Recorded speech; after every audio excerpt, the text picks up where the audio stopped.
Okay, so I said that I'd give you a comparison with the X-Tech M055 in the Survey Master by Protometer. So I've got a really good example to go through, or a bad example depending on how you look at it. So let's have a look at this wall here. I don't know if you can see that. Now Liam's just going to walk in, our cameraman. That is what happens. If you feel that is soft and mushy and it pushes off the wall, that is what happens if you don't service or seal your motorhome. I don't know if you can see the back as well, what that wall is like. You see it's got holes in it where it's gone that soft, and if you just pan up to the right hand side, it's the same above there as well. This is what happens when you don't damp check your motorhome. So I've got two damp meters today.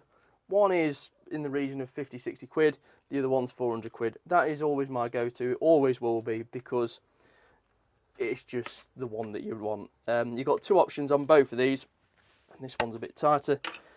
You've got pins which are on top, and then you've got a scanner at the back as well, which you can just hear now. So I'm not going to use the pins on this because I think it might go all the way through. So when I put this onto the wall, it reads 999 and wet, which is exactly the best way to describe it, to be fair. So that is 999 and wet, and then we've got the other one which I'll put on, and that is reading 99.9%, and that goes all the way down. So I have been all the way through this, and to be fair to both of the meters, they are coming in at exactly the same readings. So for somebody who doesn't want to spend a fortune, I think this is a great little meter.